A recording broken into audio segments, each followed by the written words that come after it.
Doutor Cecílio, quem sabe até aí neste caso com alguma procedência, que se não recebesse uma importância vultosa, seria levado à falência. Houve no meio disso a intriga, e mais uma vez, não é para dar nome aos bois, comecemos a citar. Vamos lá. Mais uma vez o doutor Paulo Pimentel, ex-governador do estado, disso se aproveitou. E através de uma insidiosa campanha nos jornais, nas televisões, nas rádios, das quais era, e parece que até hoje ainda é proprietário, criou um clima de verdadeira intranquilidade pública no Paraná. E certamente, por outros meios, terá procurado me incompatibilizar pessoalmente com este cidadão. Pois bem, estava a coisa nesse pé, ele não queria receber. Eu me conformava em pagar apenas o que os órgãos do Estado, não eu, tinham apurado como que era devido, quando mais uma vez sou procurado pelo, agora não pelo secretário da Fazenda, pelo senhor Evaldo Vita, presidente do Banco do Estado do Paraná. Creio que o senhor Evaldo Vita é um homem de bem. Ajudou-me e muito na recuperação do Banco do Estado do Paraná, porque isto eu fiz também. Em apenas 252 dias de governo, encontrei o Banco do Estado falido, ameaçado de intervenção federal, e ao fim de 252 dias, o Banco do Estado não devia um tostão a ninguém. Estava inteiramente recuperado. Mas isto é assunto para depois. Pois muito bem, o senhor Evaldo Vida me comunicava que havia recebido a visita deste cidadão, que dizia que se não lhe fosse dada alguma ajuda financeira expressiva, ele iria à falência.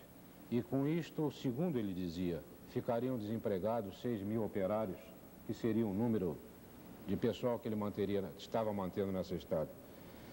Eu disse, ô Vitor, eu não entendo, pois o homem pode receber, não quer receber, prefere empréstimo? Não tem dúvida.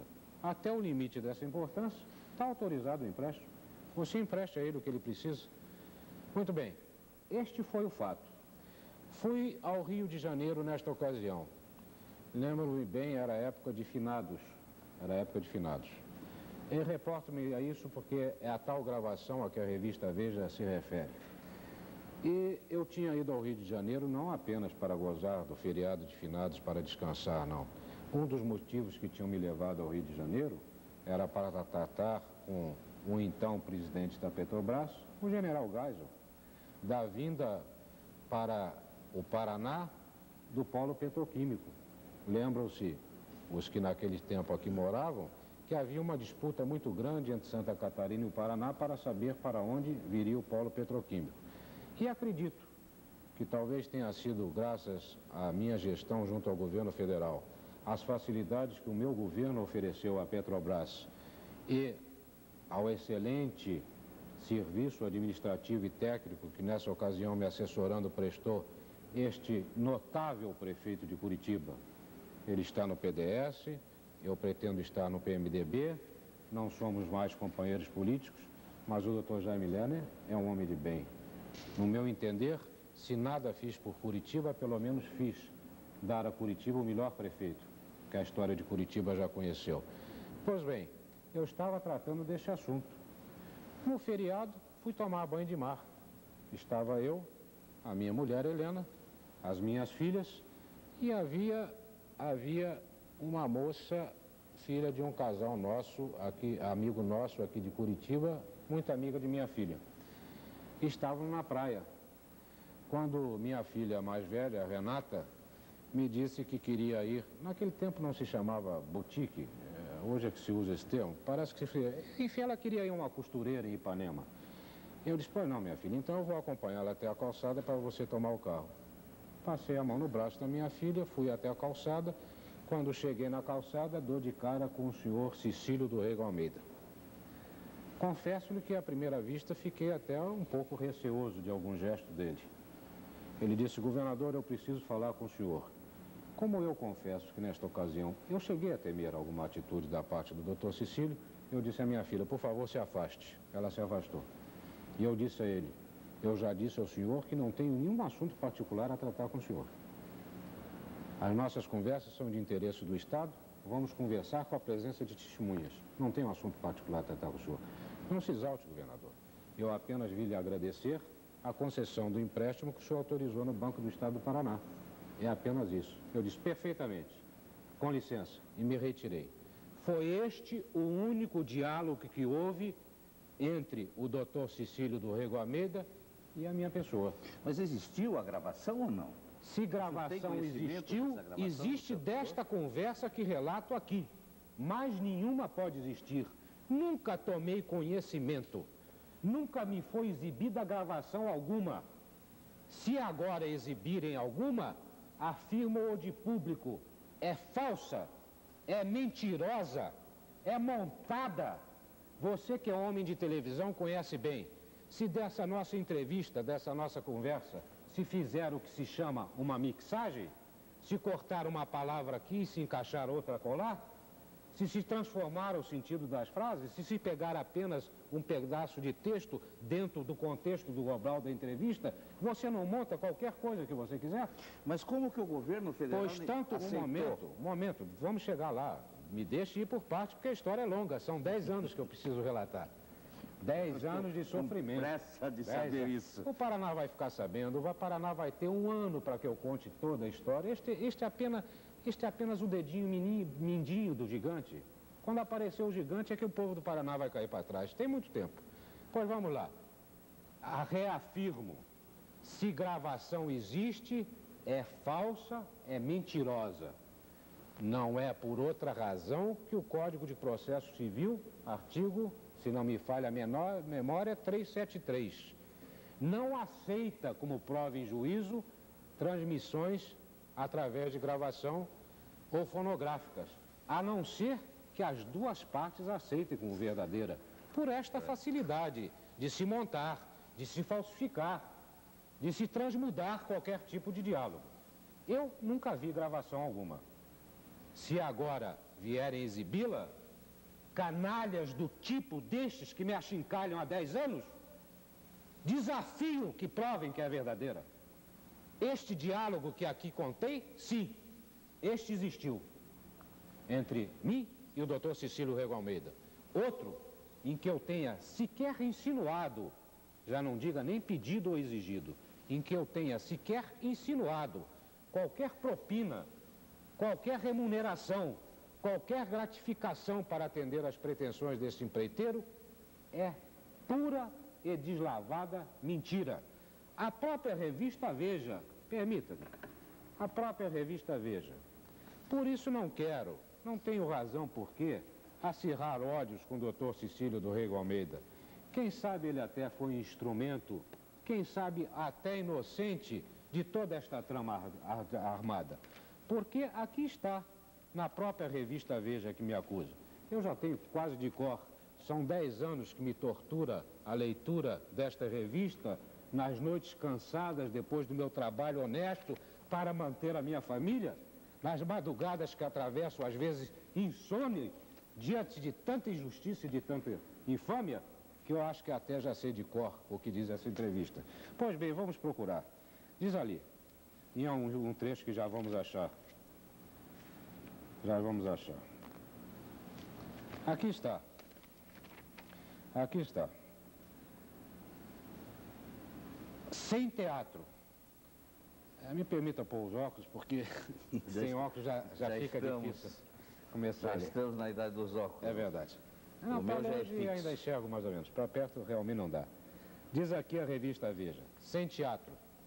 Ao que tudo indica, não se verificou o episódio teatral da conversa interrompida pelo som de um gravador, lembrando ao governador a conversa com o empreiteiro. O ministro, refere-se à revista ao ministro Alfredo Buzaide, o ministro limitou-se a revelar que tinha a cópia datilografada. A batalha estava terminada. O governador, ao perceber que a renúncia ainda era um método eficaz de evitar a aplicação do instrumental para coibir qualquer atentado aos objetivos da Revolução, não tinha mais por que combater. Horas antes, prestem atenção, horas antes, Cecílio Rego Almeida, em Curitiba, passava pela boca maldita, central de todos os boatos, acusações e especulações da política paranaense, instalado em frente a um café da Avenida Luiz Xavier. Seu objetivo, desmentir boatos que falavam numa gravação. Ao mesmo tempo em que esta infame revista me acusa, o próprio Dr. Cecílio, que segundo ela teria gravado esta conversa infame, desmente que houve a gravação. E com isto pretendem que eu seja um homem corrupto. Agora aqui, ela fala também em outros casos. Pois vamos a eles, vamos a todos. O caso da sua casa. Da minha casa onde? De Curitiba, que da minha casa em Curitiba. Perfeitamente. Esta revista diz, como já disse, tenho quase de cor, a revista diz que eu teria exigido 170 mil cruzeiros dos empreiteiros para construir a minha casa em Curitiba. Ou para comprar a minha casa em Curitiba. Pois bem, já começa errando pelo número. A minha casa em Curitiba custou 580 mil cruzeiros, não custou 170 mil cruzeiros. E a reforma, feita por um engenheiro, Dr. Júlio, perdoe-me este engenheiro se lhe esqueço o nome inteiro, feito por Dr. Júlio, custou mais uns 200 e poucos mil cruzeiros. No total, a casa me saiu por 700 e poucos mil cruzeiros, quantia muito pesada para mim na época, mas que eu fiz questão de pagar do meu bolso, através de empréstimo que fiz no Banco Nacional de Minas Gerais. O Dr. Glover Duarte, que me emprestou dinheiro, parece-me que até hoje ainda é gerente do banco aqui. E quantia que eu levei 4 anos para poder pagar ao Banco Nacional, quando deixei o governo. E que só pude depois comprar um apartamento para a minha moradia definitiva no Rio, quando vendi esta casa de Curitiba. Mas onde, pois bem, ouça, deixe de chegar lá, vamos terminar. Quem fez o projeto desta casa, o projeto, e não me cobrou nada, bom, se isto é corrupção também, foi o Dr. Jaime Lerner, arquiteto que fez um projeto de remodelação da casa. Hão de lembrar-se, os que consultarem a imprensa de então, que um deputado do meu partido, vou dizer o nome, o deputado Paulo Poli, certamente na esperança de tornar-se-me agradável, ou quem sabe até para prestar um serviço, sabia que eu era um homem sem grandes posses financeiras. O estado do Paraná é um dos poucos estados onde o governador não tem residência oficial. Quis propor na Assembleia Legislativa que fosse comprada uma casa para a minha residência oficial. Recusei-me a isto. Disse que até então, graças a Deus, tinha morado com recursos próprios e que não aceitaria isto. E fiz este empréstimo e comprei a casa. Está esclarecido este episódio? Podemos passar a outro. Como então o senhor me explica que o poder central, a revolução em si, na época poderosíssima, com todos os seus meios, dizem que dados esses foram levantados pelo próprio SNI, como é que ela aceitou essas provas para machucar um elemento seu? Só um instantinho. Dizem. Quem é dizem? Quem que diz? Você diz isso? Eu não. Quem diz? Diz esta revista. Mas por que o senhor renunciou, então? Vamos chegar lá. Diz esta revista. Dizem os jornais do seu Paulo Pimentel. Quem diz? Mas por que o governo, então, obrigou o senhor a renunciar ao governo do Paraná? Pois bem, aí então vamos remontar a toda esta época. Não foram apenas esta foi a última das ciladas que pretenderam armar contra mim. A minha briga começou, Babi. É pena que a hora já vá avançada e eu compreendo os programas da televisão, porque para contar essa história toda, talvez 10 horas não fosse suficiente. Mas vamos procurar resumir. Um dos grandes defeitos da Revolução, no meu entender, foi indicar os candidatos a governador do Estado um ano antes da sua posse. Então, veja bem, eu fui indicado governador do Estado em 15 de março de 1970. Fui eleito em 15 de março de 1971. Desde o dia que fui indicado, não na Assembleia, desde o dia em que, em Brasília, o Dr. Paulo Pimentel e o senhor Ney Braga, acompanhados do então presidente da Arena, Dr. João de Matos Leão, receberam no Palácio do presidente Médici a notícia de que eu seria indicado ao governo do Estado, começou neste dia a conspiração contra mim. A conspiração se iniciava, não era para me derrubar de um governo que não havia assumido, era para evitar que chegasse a assumir, a tomar posse do governo. Porque desagradava profundamente ao seu Ney Braga porque o senhor Ney Braga entendia que ele devia ser o governador. Parece que o senhor Ney Braga entende que ele tem que ser eternamente o eterno governador de Estado. Ninguém mais pode ter a chance de ser governador do Estado. Desagradava ao senhor Paulo Pimentel, talvez porque tivesse outros candidatos da sua preferência que fossem mais, como eu diria, mais maneirosos, mais acomodatícios às irregularidades que praticaram no seu governo. Desagradava profundamente ao doutor Paulo Pimentel a minha indicação. Então começou um ano antes. Este complô começou um ano antes. Bom, de que maneira? Esvaziando os cofres públicos, arrebentando com o Banco do Estado do Paraná, que encontrei falido. Olha, Babi, depois de tanto sofrimento, se não chego a ser um homem descrente da natureza humana, deve ser porque realmente sou um homem de sentimento religioso. Porque eu ainda me atrevo, se posso dizer assim, a invocar testemunhos que não sei se amanhã confirmarão o que eu disse, apesar de ser verdade. Mas aí estão homens que podem confirmar o que eu digo agora. Nenhum deles nunca foi meu eleitor. Nenhum deles nunca foi meu companheiro político. Eu encontrei o Banco do Estado do Paraná com 12 diretores, ganhando fabulosos ordenados, com comissão. E eu perguntava, mas meu Deus, comissão sobre quê? Se este banco está falido, só dá prejuízo. Gratificação e comissão se paga a quem dá lucro. Esta era a situação. O Banco Central tinha de redesconto do Banco do Estado do Paraná, perto naquela ocasião de 58 milhões de cruzeiros, se não me engano. O Banco do Brasil, dívida enorme. Os cheques administrativos do Banco do Estado não eram acolhidos por nenhuma instituição bancária do Brasil, porque não acreditavam que o Banco do nosso Estado honrasse esses cheques. O público tinha fugido do Banco do Estado, tinha medo de depositar dinheiro no Banco do Estado. Na verdade, o banco estava sob uma intervenção já mascarada do Banco Central. Pois bem, e quando assumi o governo do Estado, um dos primeiros problemas que tive que enfrentar foi esse. Fui, inclusive, advertido. Deste não invoco o testemunho, mas cito o fato. Fui, inclusive, advertido pelo atual ministro da Fazenda, Dr. Hernani Galveias, e na época presidente do Banco Central, de que eu deveria concordar com a liquidação do Banco do Estado do Paraná, porque era um banco inviável, irrecuperável. E eu discordei dele. Eu havia montado como filosofia administrativa do meu governo a ideia de que o Banco do Estado do Paraná fosse o caixa do Tesouro do Estado. Àquela época, perguntem a esses diretores de banco que citei, Saboia, o José Gomes e o Evaldo Vita, se isto é mentira ou se é verdade. E se não quiserem o testemunho, recorram aos balanços do próprio Banco do Estado, que aí estão. É só pedir. São documentos públicos. Pois bem, nem os coletores estaduais depositavam o produto da arrecadação no Banco do Estado do Paraná. Muito menos as sociedades de economia mista, os órgãos da administração direta ou indireta do Estado do Paraná.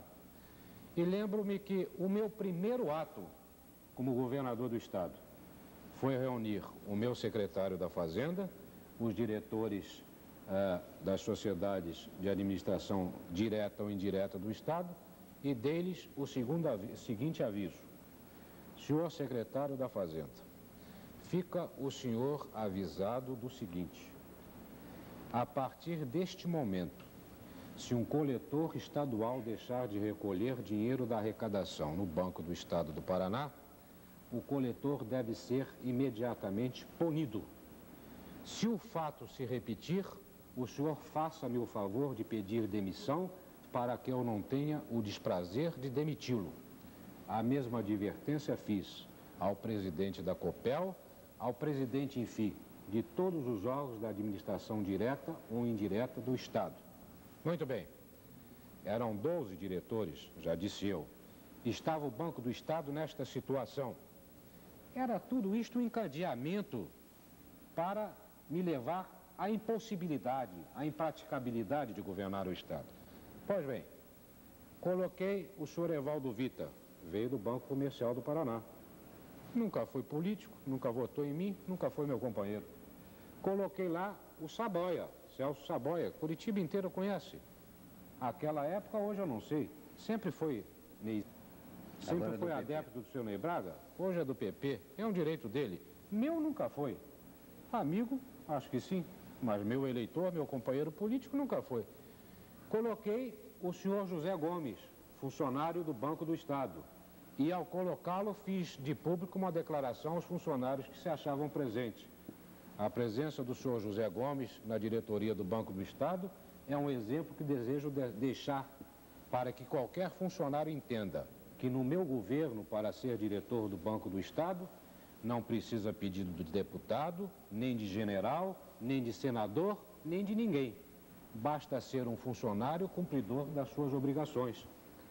Levei para um cargo que agora não me lembro, é hoje gerente regional ou diretor do banco, o Zito, que também Curitiba conhece. Muito bem, em poucos meses, tomadas essas medidas e saneadas outras, porque encontrei também, por que não dizê-lo? Vamos dizê-lo.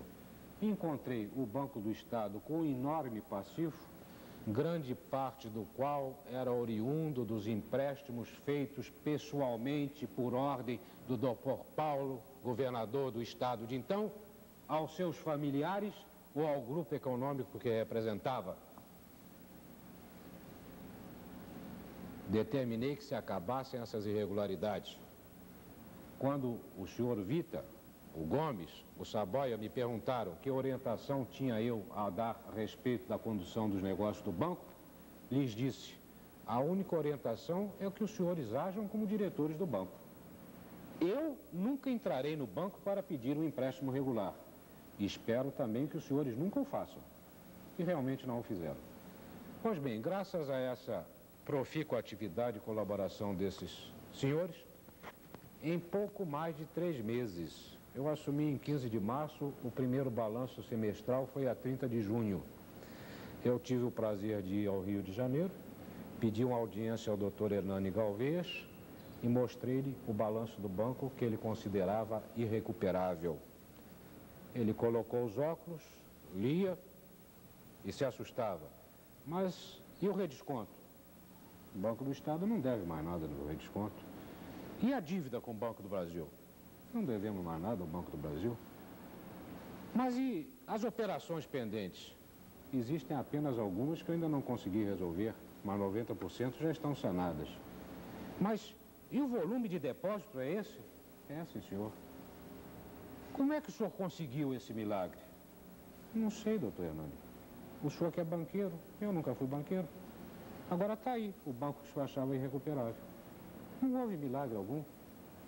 Chamei para colaborar no meu governo quem entendia de banco. Não pus político, não pus afiliados, não pus alguém que quisesse proteger interesses econômicos de ninguém. Quando eu assumi o governo, uma ação do Banco do Estado estava cotada, se não me falha a memória, a 30 centavos. Quando o deixei apenas 252 dias depois, ela valia 2,80 cruzeiros. Vamos dar uma chance a um outro telespectador, aliás, um colega nosso aqui de TV, nosso repórter policial, Algaci Túlio. Eu pouco sei da vida política do senhor Leão Pérez, mas essa pergunta pode parecer assim um tanto quanto estranha. Por que razão o senhor, quando governador do estado do Paraná, não permitia que os fotógrafos do Palácio Iguaçu o fotografassem de perfil? Eu não sei. Que eu não sou bonito e que não tenho um perfil bonito, ninguém precisa me dizer. Mas também, como nunca entrei nem pretendo entrar em concurso de beleza, não sei. Se isso é verdade, deve ter algum assessor que não me conhecia bem dado essa ordem. Eu não tenho... Isso para mim é uma piada, né? Eu já sei, estou cansado de saber. Se eu me sentar aqui com o Dr. Paulo Pimentel, que é um rapaz bonito, elegante, pintoso, eu vou perder a parada, né? Eu nasci com esse perfil, ó, esse narigão que Deus me deu aqui, ó. Cada um nasce com a cara que Deus lhe dá. Mas, para mim, tudo bem. Eu acho que isso não é condição para ser bom governador ou bom político, ser bonito ou ser feio. É verdade que ser boa pinta ajuda, as mocinhas, né, se agradam disso, mas cada um luta com as armas que tem. Com beleza eu não posso lutar, tem que lutar com essa que Deus me deu. Vamos a uma outra pergunta do jornalista Hélio Teixeira, chefe da sucursal da Veja no Paraná. Doutor Haroldo, em 5 de outubro de 1970, portanto pouco antes da sua renúncia, o senhor dizia sobre a oposição: enquanto eles criticam, nós construímos. Somos a favor da democracia. Não da democracia que se confunde com demagogia, mas da verdadeira democracia social que sonhamos para o nosso país. E que, ao lado do progresso material e do desenvolvimento econômico, realiza também a promoção do ser humano, dentro dos postulados cristãos, da fraternidade e da dignidade do homem. Mudou a oposição ou mudou o senhor? Por que o PMDB? Mudou foi o governo. O que eu dizia naquela ocasião, a respeito do governo, é o que eu pretendia fazer para o Paraná. Enquanto eu construía, realmente, os outros destruíam. Mas quando eu falava em oposição aí, não era só talvez a oposição do MDB, não, naquela ocasião, porque não foi o MDB que me tirou do governo do Estado. Ele foi exagerado em algumas críticas que me fez realmente. Me cometeu algumas injustiças, mas eu também, que fui tantos anos oposição, sei compreender o que é isso. Na exaltação de um discurso, na veemência de uma oração na tribuna da Assembleia, nada disso. Eu me referia era a essa série de coisas que procurava evitar com que eu governasse o Estado. Eu não tenho do que dizer nenhuma palavra. Enquanto eu procurava construir, os outros procuravam destruir. Há alguma coisa de errado nisso? Era o meu propósito. Vamos dar uma chance aos nossos comerciais agora.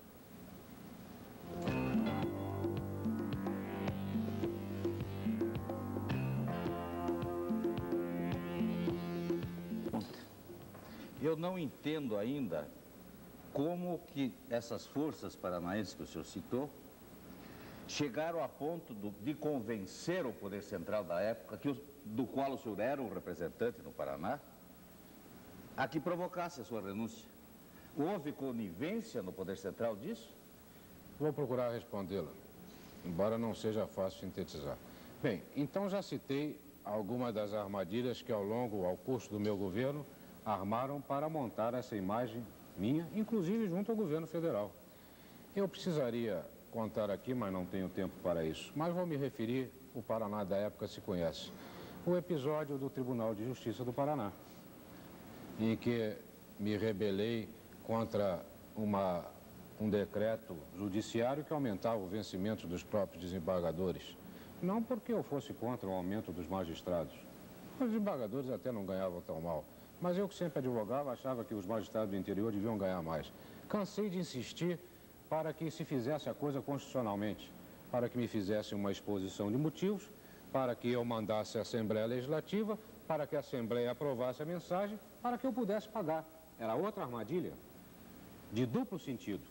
Se eu não concordasse com a decisão do decreto judiciário em causa própria, como aconteceu, ficaria com o judiciário contra mim. Se eu pagasse sem autorização da Assembleia Legislativa, do Poder Legislativo, sabe você que nenhum governante pode pagar conta alguma que não esteja autorizada pelo Poder Legislativo, que não esteja incluída no orçamento do Estado, que não esteja previsto. A armadilha era, logo em seguida, se eu concordasse com o decreto judiciário, era chamar-me através de crime de responsabilidade por ter pago verbas a que não estava autorizado pelo Poder Legislativo. Já contei rapidamente mais um episódio. Vamos a outro.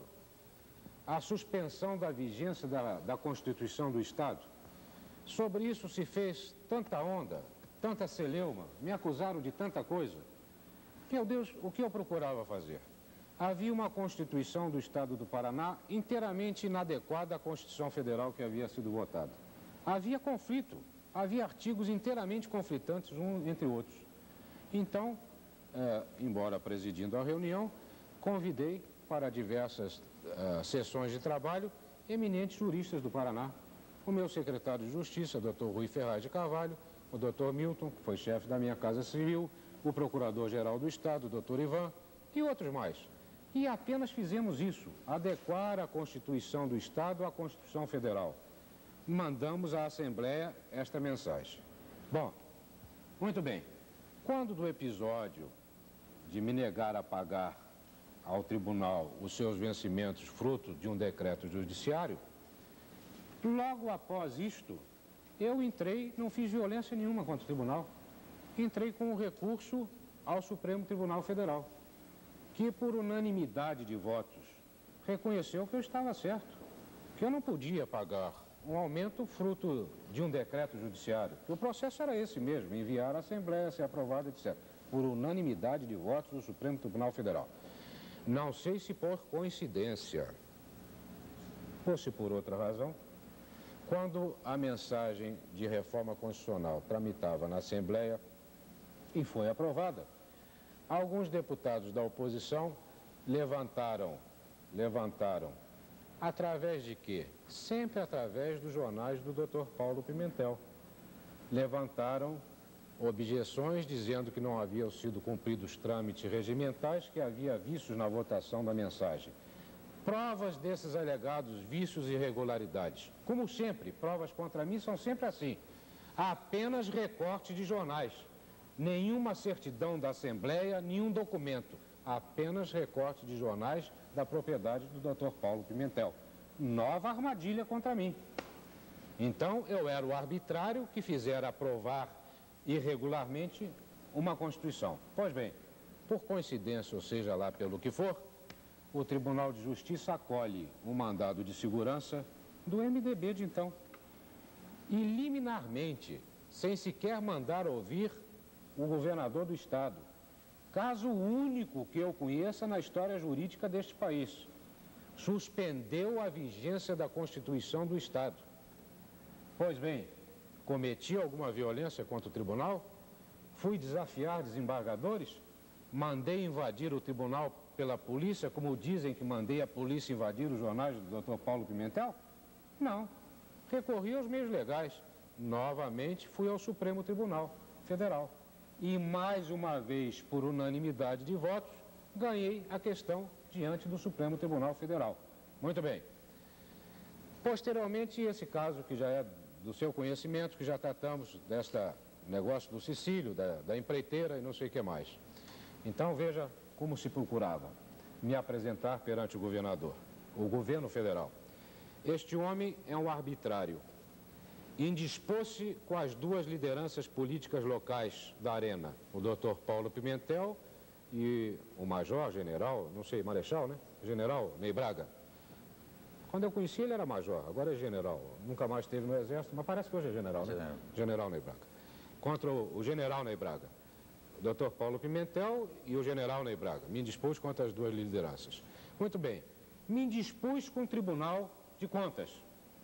Me indispus com o Tribunal de Justiça.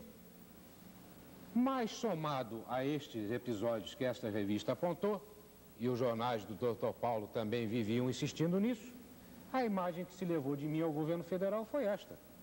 Este homem é um atrabiliário, este homem é um violento, este homem manda invadir televisão pela polícia, este homem briga com o Tribunal de Justiça, este homem briga com o Tribunal de Contas, este homem briga com todo mundo. E essa foi a imagem que se criou lá em cima.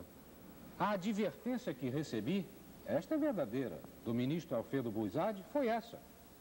Mas, governador, o senhor precisa terminar com esse conflito no Paraná? E eu, surpreso, ministro, que conflito? Pois o senhor está incompatibilizado com o Tribunal de Justiça? O senhor está incompatibilizado com o Tribunal de Contas? O senhor se incompatibilizou com o Dr. Paulo Pimentel e o general Ney Braga? Afinal de contas, não é possível. O senhor está criando problemas ao governo federal.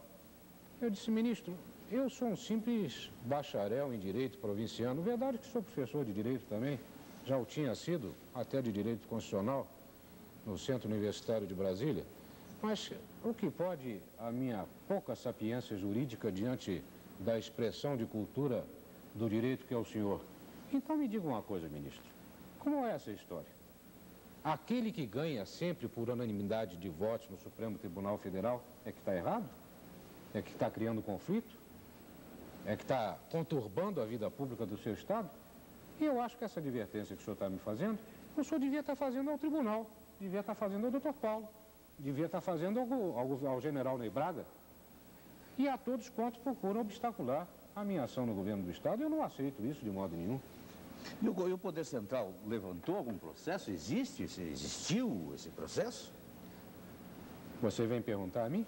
O senhor jamais viu? Não fui caçado, vou repetir bem alto, me perdoe. Nunca fui caçado. Sempre estive no uso e gozo dos meus direitos políticos. nunca respondi a qualquer inquérito administrativo, penal, de qualquer natureza for, sobre atividades minhas na vida pública. Nunca fui chamado a qualquer órgão para prestar esclarecimentos sobre as minhas atividades à testa do governo do Estado ou sobre o exercício das minhas funções como parlamentar que fui durante 12 anos. Nunca. Provas são essas aí. Jornal, revista, calúnia, mentira. Podem ser que agora queiram inventar provas. Pode ser que agora apareçam com gravações. Bom, mas isto é piada. Depois de 10 anos? Só depois de 10 anos? Por que não me caçaram? Porque eu tinha sido indicado pelo presidente revolucionário e ficaria mal? Mas então por que caçaram o governador Cortês Pereira do Rio Grande do Norte?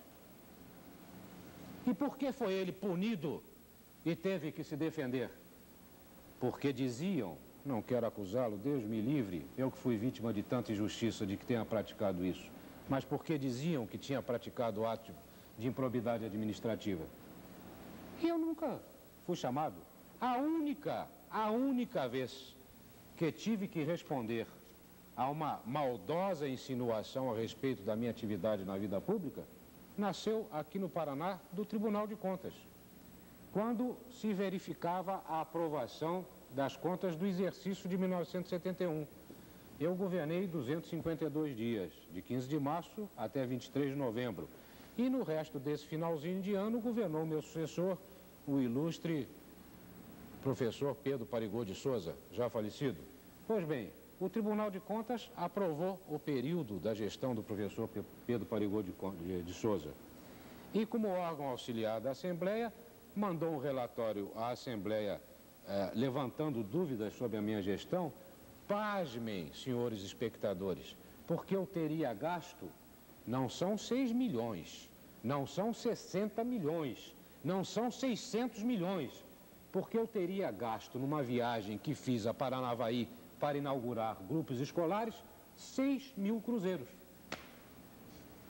Pois bem, deixa eu completar para responder afinal a sua pergunta. Pois bem, respondi a esta infame argüição, enviando imediatamente carta que os jornais do Paraná publicaram, à exceção desses que eu já me referi, em que dizia ao presidente da Assembleia Legislativa que estava à disposição da Assembleia ou de qualquer outro órgão para prestar contas, para prestar as minhas contas durante a minha gestão no governo do Estado, como também para dar qualquer esclarecimento que julgasse necessário.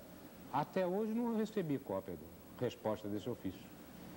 Foi a única vez. 6 mil cruzeiros. Fiquei eu pensando, o governador não paga a conta diretamente? Fiquei eu pensando, que teriam sido 6 mil cruzeiros?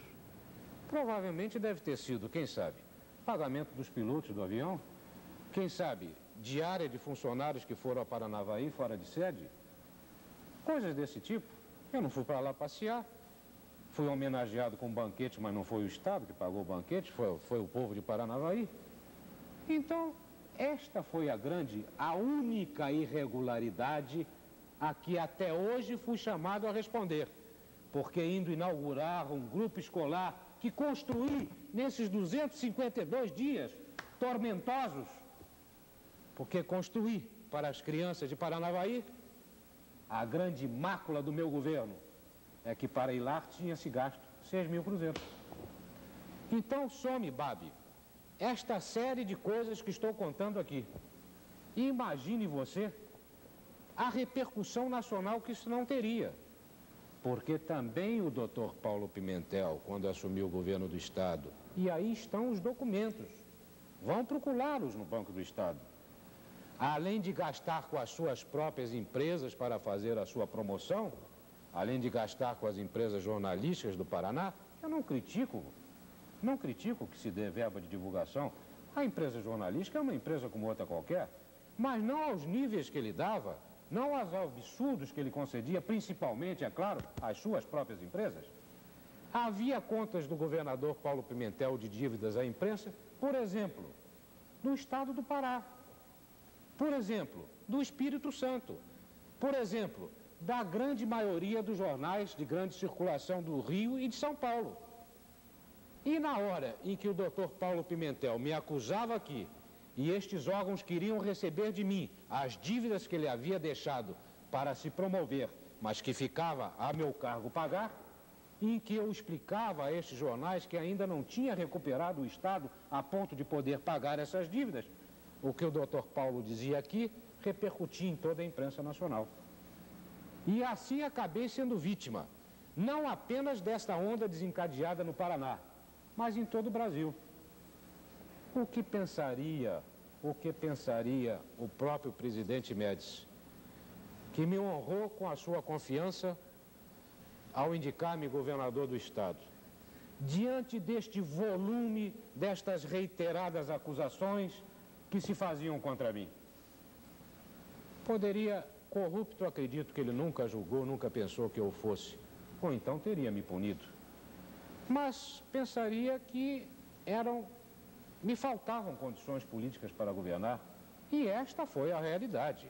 Por força desses fatos que conta aqui, dessa obstinada, traiçoeira campanha, não contra Haroldo, desta campanha anti-Paraná, anti-paranista, para impedir que o governador quisesse cumprir, meu Deus, o seu dever para com o povo paranaense, retiraram-me, afinal, as condições políticas para que pudesse continuar no exercício do governo do Estado. E volto a lhe dizer a questão da lealdade. Eu fui indicado pelo presidente Médici. Muito bem. Não sou criança. Sei que naquela ocasião eu fui indicado. Se tivesse você sido indicado, ou qualquer um dos que estão aqui, ou qualquer dos telespectadores, ou o Manuel, ou o Joaquim, ou o Antônio, a Assembleia teria votado nesse nome do mesmo jeito que votou em mim, como aconteceu de resto em todo o Brasil. Pois bem, eu não tinha a legitimidade que só o voto popular dá para resistir no governo do Estado, porque se eu tivesse sido eleito pelo povo, este talvez foi o meu erro fundamental. E por isso hoje me redimo deste erro, não dos outros que não cometi. E por isso prego hoje a eleição direta. E por isso, se tiver que na minha vida voltar a qualquer cargo que for, só voltarei pela eleição direta. Porque se eu tivesse sido posto lá, pelo povo paranaense, no Palácio Iguaçu, eles me tirariam sim. Era muito grande, eram muito poderosas as forças da reação contra mim, mas me tirariam morto. Vivo não me tirariam de lá. Mas que legitimidade tinha eu? E tinha ainda mais o que faço questão de conservar até hoje. Tinha o dever de lealdade para com o presidente que me indicara. Tanto é assim que até hoje sou acusado, porque na minha ofício, ou na minha carta à renúncia à Assembleia Legislativa, ela está delineada em apenas 3 ou 4 linhas e que não explico nada. E na ocasião em que tive contato, porque realmente não consegui chegar ao presidente Médici, neste dia me decidi a renunciar. Bem, se sou um governador do Estado, indicado pelo presidente, que me dizem os seus ministros, não me deseja receber, faltam-me condições políticas de continuar a governar. Então entreguei em mãos do professor Leitão de Abreu, chefe da Casa Civil do presidente Médici, hoje chefe da Casa Civil do presidente João Figueiredo, uma carta em que anunciava a minha disposição de renunciar. E lhe disse pessoalmente, coisa que cumpri até hoje, e vou cumprir até o fim da minha vida, porque sou um homem que respeita o compromisso. Sou um homem que, acima de tudo, preza a lealdade. Disse ao ministro professor Leitão de Abreu: ministro, transmita ao presidente Médici que jamais da minha boca sairá para defender-me uma palavra de acusação a ele. Eu fui posto lá pela confiança com que me honrou. Se por força dessas circunstâncias todas, dessas poderosas e terríveis forças que se levantaram contra mim, eu hoje não tenho mais sustentação política e estou criando problemas, quem sabe, até ao próprio governo federal, eu não pedi para ser governador. Eu me retiro do governo do Estado. Que o Paraná prossiga em paz e seja feliz na sua senda de progresso. E por isso, nunca abri a boca para contar fatos que pudessem envolver o governo federal. Não sou babe, apenas para terminar, como certos senadores biônicos que andam por aí, no Brasil e aqui no Paraná. Vejam bem, não é governador indireto, indicado à Assembleia e eleito pela Assembleia, não. É senador nomeado, senador biônico nomeado, que depois de 2 ou 3 ou 4 meses, nomeados pelo presidente da República, passam-se para o que dizem ser oposição. Eu poderia, sim, receber o mandato do governo federal, como eu recebi o caso de governador do estado. Acredito que senador biônico não aceitaria nunca ser, mas vamos dizer que eu aceitasse ser senador biônico. Mas no momento em que eu passasse a discordar do governo federal, da pessoa do presidente da República que me houvera nomeado, entendo eu, não estou acusando ninguém. Quem quiser que enfie a carapuça que lhe servir. Entendo eu que como princípio básico de ética, de lealdade, de hombridade, de dignidade pessoal, antes de ir para a oposição, direi ao presidente, está aqui de volta o mandato de senador que o senhor me conferiu. E agora vou, como cidadão, fazer oposição ao seu governo. Vamos prosseguir nas perguntas antes de encerrarmos. Tem uma pergunta. Vai ao ar agora o senhor Costa de Souza, funcionário público, intervindo com uma pergunta para o senhor. Pois não. Evidentemente, eu perguntaria ao doutor Arnoldo Leão Pérez, naturalmente ele servindo-se assim da fase de abertura do presidente da República, que foi uma promessa que hoje está sendo colocada em prática, não obstante os pacotões, na verdade, perguntaria a Sua Excelência, por que razão efetivamente tenta hoje voltar à política quando sabemos que o seu cabedal não foi coisa aconselhável absolutamente a gente paranaense, ao seu povo, quando da sua investidura por designação ao Palácio Iguaçu. Então, quais os motivos se realmente pretende, já que soubemos que postula Sua Excelência uma cadeira na Câmara Federal? Quais as razões, enfim? Aconselhável a sua... Eu não entendi também, praticamente. Bem, houve uma parte do senhor telespectador que eu não entendi bem, já que não foi aconselhável a sua permanência no governo do Estado. Bem, se isso se refere às acusações que sofri, eu espero que eu tenha respondido aqui, pelo menos em parte, dentro do tempo que me coube. Agora, o que pretendo ao voltar à vida pública? Em primeiro lugar, pretendo exercer um direito que eu acho que é de todo cidadão. Eu tenho este direito. Mais do que isso, eu tenho, talvez, este dever. Nunca me cobraram. Nunca a minha esposa me cobrou isso. Nunca os meus filhos me exigiram isto. Nunca os meus amigos que comigo convivem há tantos anos me cobraram essa explicação. Mas eu desejo dá-la. E é a primeira oportunidade que se abre para isso.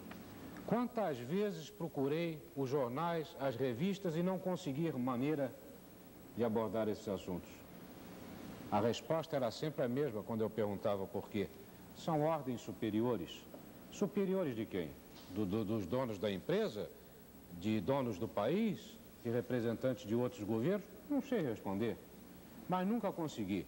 Então, como primeira etapa, quero dizer que a minha volta à vida pública paranaense não significa obrigatoriamente que eu tenha que disputar um cargo eletivo, não.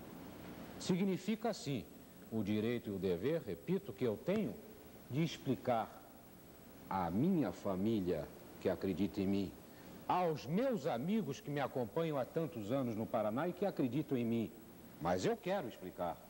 E principalmente àqueles que não me conhecem, ou melhor, que só conhecem Haroldo Leão Pérez através do que revistas infames iguais a essa e jornais como estes que citei construíram de mim esta imagem.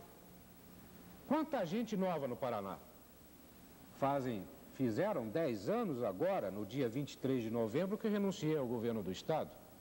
Quanta gente no Paraná?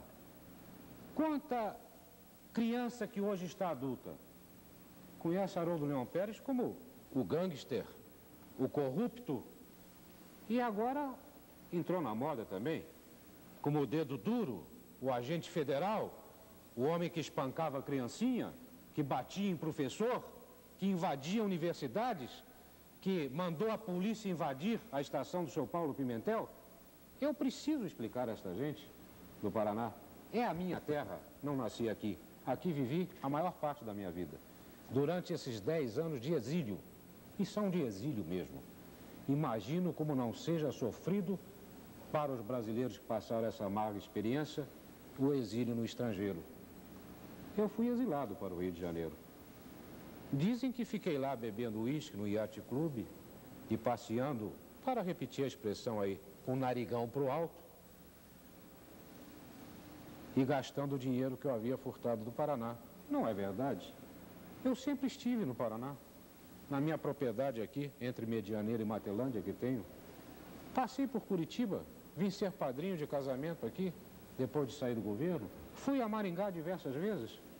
Não estava tratando de política, estava tratando de viver. Se eu tivesse roubado, quem sabe eu estaria num doce exílio em Paris ou em New York, ou até mesmo no Rio de Janeiro. Pois bem, então quero esta oportunidade, que só posso conseguir na medida em que tenho, como hoje, acesso, que você e a sua televisão me dá, de explicar-me. Quero que me conheçam como eu sou, não como me pintaram. Façam-me as perguntas que quiseram. Não me ofenderei com nenhuma. Agora, peço-lhes um favor. Se querem me acusar, me acusem diretamente.